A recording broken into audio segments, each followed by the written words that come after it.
ជំរាបសួរបងប្អូនទាំងអស់គ្នាមកកាន់វីដេអូថ្មីនេះខ្ញុំម្ដងទៀតហើយថ្ងៃនេះខ្ញុំចង់បង្ហាញពីរបៀបស្ងោរល្ហុងជាមួយនឹងប្រហិតសាច់គោឥឡូវកុំឲ្យខាតពេលវេលាបងប្អូនជើញទស្សនាវីដេអូនេះខ្ញុំពីដើមរហូតដល់ចប់ចំពោះស្ងោរបន្លែល្ហុងការ៉ុតនិងចថាវនឹងខ្ញុំប្រើជើងជ្រូកចំនួនមួយចាហៀងហើយ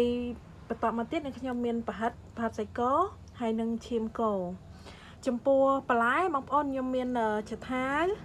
ខ្ញុំមានល្ហុងពងមាន់អត់មានទេខ្ញុំដើររត់ទិញអត់មានចឹងក៏ខ្ញុំយកអារៀងខ្ចីចឹងទៅហើយការ៉ុតនេះខ្ញុំប្រើ1មើមដូចគ្នាហើយស្លឹកខ្ទឹម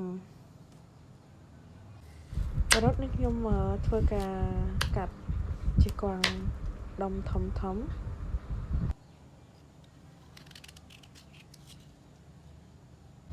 ល្ហុងបងប្អូនប្រើល្ហុងពងមាន់ឆ្ងាញ់បងប្អូនដោយសារនេះខ្ញុំអត់មាននេះខ្ញុំប្រើល្ហុងខ្ចីជំនួសចំពោះចថាវនេះខ្ញុំកាត់កង់បែបហ្នឹង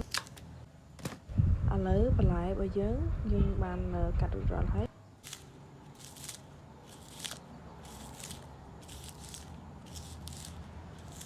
ចំពោះស្លឹកខ្ទឹមពេលដែលស្លរបស់យើងឆ្អិនហើយយើងបងបន្ថែមឲ្យស្លរបស់យើងមានរសជាតិរឹតតែឆ្ងាញ់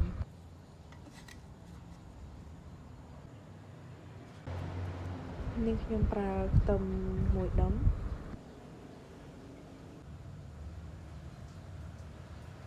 ចំពោះបន្លែក៏ដូចជាសាច់នេះខ្ញុំធ្វើការរៀបចំរួចអស់ហើយនេះខ្ញុំចាប់ដាក់ដាំទឹកបន្ទាប់ពីទឹកពុះហើយនឹងខ្ញុំធ្វើការដាក់ខ្ទឹមសឥឡូវទឹករបស់យើងចាប់ផ្ដើមពុះហើយនឹងខ្ញុំចាប់ផ្ដើមយកជើងជ្រូកដែលយើងលាងសម្អាតសម្រស់ឲ្យស្រស់ទឹកល្អហ្នឹងយកមកដាក់នៅក្នុងឆ្នាំងទៅឥឡូវចាប់ផ្ដើមយកគ្រឿងមកដាក់មានអីច្រើនតិចបងប្អូនមានស្ករអំបិលប៊ីចេងទឹកត្រីយ៉ាងហ្នឹងរ៉ូឌីថែមបន្តិចទៀតទៅឲ្យមានរសជាតិរឹតតែឆ្ងាញ់អញ្ចឹងណាហើយកូនប្រុសខ្ញុំនេះអូយឃើញអញ្ចឹងណាបងប្អូនជួយម៉ាក់គេណាជួយចិត្តណារឿងថតរឿងធ្វើម្ហូបអីចឹងគឺគេជួយហ្មងមិនបាច់ថា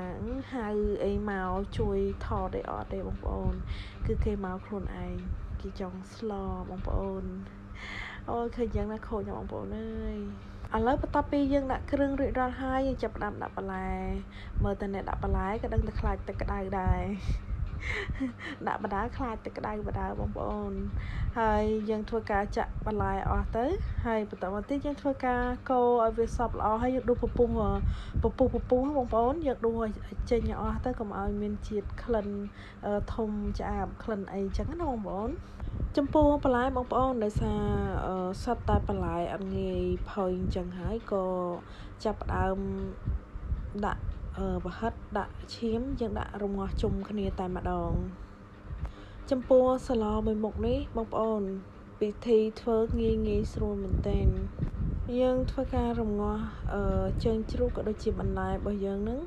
យើងរងាស់ឲ្យផុយល្អហើយយើងភ្លោះសាបប្រៃបងប្អូនហើយបន្តមកទៀតបងប្អូនយើងបន្ថែមនៅស្លឹកខ្ទឹមដោយសារស្លរបស់យើងបានឆ្អិនហើយបានរួចរាល់ជាការស្រេចហើយយើងបន្ថែមនៅលើខ្ទឹមចុងក្រោយធ្វើឲ្យរសជាតិស្លរបស់យើងរឹតតែឆ្ងាញ់ចាបងប្អូនហើយវីដេអូនេះខ្ញុំថ្ងៃហ្នឹងមានតែប៉ុណ្្នឹងទេបងប្អូនកុំភ្លេចជួយ Subscribe Channel របស់ខ្ញុំអ្នកមួយ